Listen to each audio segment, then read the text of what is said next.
So guys we are back with the six part of this chapter. आपने जमींदार और state और पूरी तरीके से पीजेंट का रिलेशन किस तरीके से था ड्यूरिंग मुगल एम्पायर यानी कि 16 to 17 सेंचुरी आप ये पढ़ रहे थे। वीडियो के लास्ट पार्ट में अब हम पढ़ने जा रहे हैं land revenue system under the Mughal rule. देखो, आप सभी लोगों को पता है कि जब भी कोई भी स्टेट या कोई भी राजा, जैसे आज का देश का प्रधानमंत्री मोदी जी, आने वाला कोई और भी होगा, तो ऐसे सिचुएशन में अगर वो देश चलाना है तो देश चलाने के लिए विदाउट टैक्स आप कुछ नहीं कर सकते हो। ऐसी मुगलों के टाइम पीरियड पे लैंड रेवेन्यू सिस्टम बहुत ज़्यादा इंपॉर्टेंट होता था, क्योंकि बिना किसी रेवेन्यू के जो भी पैसा ज़मीन से एक्वायर होकर मिलता है राजाओं को, तो सबसे पहले तो यही एक्सेस करना पड़ता है कि कितनी ज़मीनें इनके पास है। तो revenue from the land was the economic mainstay of the Mughal empire, यानी कि मुगलों को जो भूमि से कर प्राप्त होता है उनकी आर्थिक व्यवस्था का मुख्य आधार वही है। It was there for either for the state to create an administrative system to ensure the control over the agriculture production and fix the collective revenue for access the empire. Simple सा मतलब ये है कि भाई उस time period के अंदर जब भी लैंड रेवेन्यू सिस्टम बनाया जाएगा तो कितना परसेंट ज़मीन है, उस पर कितना हमें एडमिनिस्ट्रेटिव सिस्टम बनाना पड़ेगा, कितना टैक्स लेना है, किन किन ऑफिसर्स को अपॉइंट करना है, ये पूरा लैंड रेवेन्यू सिस्टम के अंदर आता है। तो लैंड रेवेन्यू सिस्टम के लिए दो स्टेजेस सबसे ज़्यादा इंपॉर्टेंट थी, वो थी assessment and actual collection. Assessment को इनकी पर्शियन लैंग्वेज के अंदर यानी कि मुगलों की भाषा में, उर्दू में जामा कहा जाता था। जामा का मतलब ये होता है सिंपल शब्दों के अंदर कि एक ज़मीन तय करी जाएगी और एक असेसमेंट लगा लिया जाएगा कि इस ज़मीन से इतना टैक्स लिया जा सकता है। मान लीजिए इतनी बड़ी ज़मीन है, इस पूरी ज़मीन से इतना टैक्स लिया जाएगा and this is called assessment. Assessment को हम जामा बोलते हैं। फिर एक्चुअल कलेक्शन को हम बोलते हैं हासिल। हासिल का मतलब होता है एक ऐसा अमाउंट जो ऑफकोर्स उनको मिलेगा। इन्होंने लगा लिया कि टैक्स के रूप में हमें इस ज़मीन से 100 रुपये मिलना चाहिए था उनके हिसाब से, लेकिन हासिल के रूप में उनको इस ज़मीन से 70 रुपये ही मिल रहे हैं। तो इससे इन्हें ये अंदाज़ा लग जाता था कि एक्चुअल अमाउंट मिल क्या रहा है, एक्चुअल कलेक्शन मिल क्या रही है, जिससे मुगलों को ये अंदाज़ा हो जाता था कि उनका लैंड रेवेन्यू सिस्टम किस तरीके से काम कर रहा है। अब इस चीज़ के लिए उन्होंने क्या करा, इस चीज़ के लिए अकबर के टाइम पीरियड पे अमीर गुजार करके एक बंदा था जो पूरी तरीके से हर राज्य के अंदर होता था और वो रेवेन्यू जो है पूरी तरीके से इकट्ठा करने का काम करता था। अभी ज़मींदारों के पास जाता होगा, पटवारी के पास जाता होगा, एक तरीके का कलेक्शन एजेंट है। अमीन मुजालिम था जिसकी जिम्मेदारी ये सुनिश्चित करना था कि प्रांत में राज्य कानून नियम कानून का पालन हो रहा है कि नहीं, राज्य नियम कानून का पालन हो रहा है कि नहीं, ये भी इसका काम होता था। मतलब मेन बात ये है कि जब रेवेन्यू किसी ज़मीन की फिक्स की जाती है तो ज़मींदारों को या गांव के लोगों को ये तय करने का अधिकार दिया जाता था कि इस ज़मीन के हिस्से से कितना रेवेन्यू मिलना चाहिए या कितना रेवेन्यू एज अ टैक्स के रूप में वो लोग राजा को दे सकते हैं।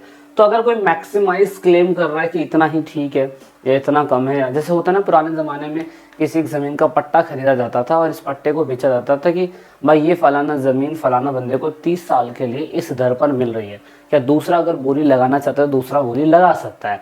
तो ऐसा सिस्टम उस समय में भी होता था कि ज़मीन का पट्टा ज़मींदारों को दिया जाता था और कहा जाता था कि इतना रेवेन्यू हमें, राजा को इतना चाहिए कि आप दे सकते हो या नहीं।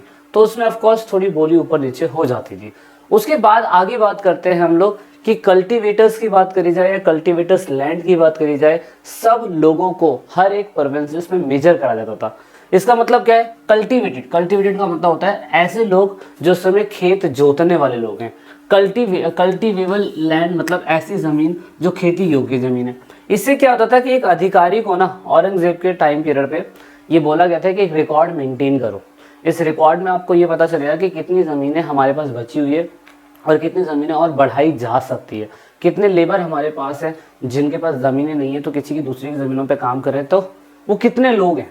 इससे ये तय होगा कि उनकी रेवेन्यू के अंदर और कितना इजाफा या और कितना मुनाफा होगा इन फ्यूचर, ये तय करने का काम इन लोगों का होता था। और ऐसे सिचुएशन में काम आती थी मनसबदारी व्यवस्था। मनसबदारी व्यवस्था के बारे में आप क्लास 9th के अंदर ज़्यादा डिटेल में पढ़ेंगे, लेकिन बस मैं शॉर्ट टर्म में बस आपको ये बोल देता हूँ। मान लीजिए कि गुजरात एक प्लेस है, इस पूरे गुजरात का एक गवर्नर जो था, आज की डेट में मैं उसे गवर्नर बोल सकता हूँ, पहले मनसब हुआ करते थे। मनसब ये होता था कि पूरे इस गवर्नर के पास 500 हाथी हैं, इस गवर्नर के पास 5000 घोड़े हैं, इस गवर्नर के पास 5000 क्या कहते हैं सिपाही पैदल सैनिक है। तो इस सिचुएशन में राजा इसको टैक्स के रूप में पैसा देता था और वो इधर की रेवेन्यू को मेंटेन करने का काम करता था गवर्नर। और ऐसे सिचुएशन में इसको मनसबदारी सिस्टम इनके टाइम पीरियड पे बोला गया था। मनसबदारी सिस्टम और जागीरदारी सिस्टम दोनों में अंतर होता है, तो वो हम डिटेल में कभी और पढ़ेंगे क्योंकि इस चैप्टर में वो चीज़ नहीं है। बात करते हैं कि उस टाइम पे हमें पता है कि व्यापार बहुत बड़ी मात्रा में होता था, तो सिल्वर कॉइन की शुरुआत उस समय में मुगलों के अंदर हुई थी। अगर हम चाइना की बात करें, सफावियों की बात करें, टर्की की बात करें, द पॉलिटिकल स्टेबिलिटी, अगर हम पॉलिटिकल स्टेबिलिटी देखें मुगलों के टाइम पीरियड में, तो ऑफ कोर्स हमें पता है कि बाबर से लेके लास्ट औरंगजेब तक सभी लोगों ने पॉलिटिकली काफ़ी अच्छी तरीके से अपना नेटवर्क दूसरी कंट्रियों के अंदर फैलाने की वजह से क्या हुआ, बाहर की कंट्री से हमारी कंट्री के अंदर चांदी बहुत बड़ी मात्रा में आनी चालू कर दी। तो ये अपने आप में बहुत बड़ी बात है। आपको पता है कि भारत को शुरुआती समय में अमेरिका ने इन प्लेसेस को ढूंढ लिया था, बाद में हम इसे ज्योग्राफी में पढ़ेंगे। अब ये वाला चीज़, भारत में खरीदे गए माल का भुगतान करने के लिए भारत में भारी मात्रा में चांदी जो था बहुत बड़ी मात्रा में व्यापार के रूप में आने लग गया। और ये भारत के लिए अच्छा है क्योंकि उस समय पे चांदी भारत के अंदर वो मेटल जो था नहीं मिलता था, जो अपने आप में ही बहुत अच्छी बात नहीं है।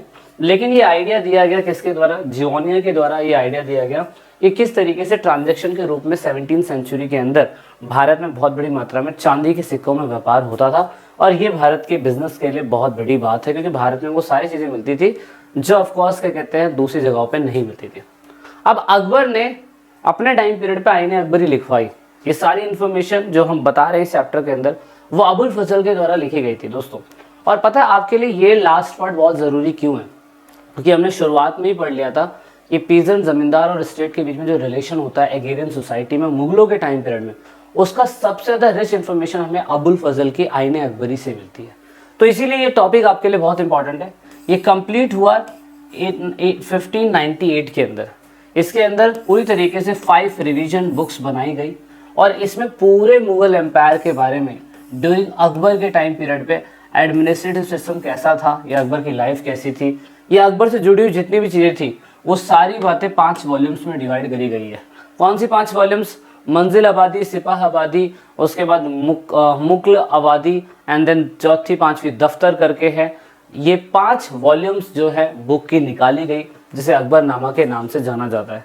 ये पूरी तरीके से डिटेल इन्फॉर्मेशन देती है उसके फिजिकल लेआउट के बारे में, उसका पूरा राज्य कैसा था, उसका कल्चर कैसा था, उसकी पढ़ाई की व्यवस्था कैसी थी, उसका रिलीजियस फैक्टर कैसा था। इवन यहाँ तक वो जानकारी देता है कि उसके प्रांत के अंदर किस तरीके से गवर्नर्स की अपॉइंटमेंट होती थी वगैरह वगैरह। एक एक करके पढ़ने की कोशिश करते हैं। हर एक बुक को एक दफ्तर यानी कि एक ऑफिस में कन्वर्ट करा गया और उसमें सभी चीज़ों का वर्णन करा गया। नंबर 1 है मंजिल आबादी।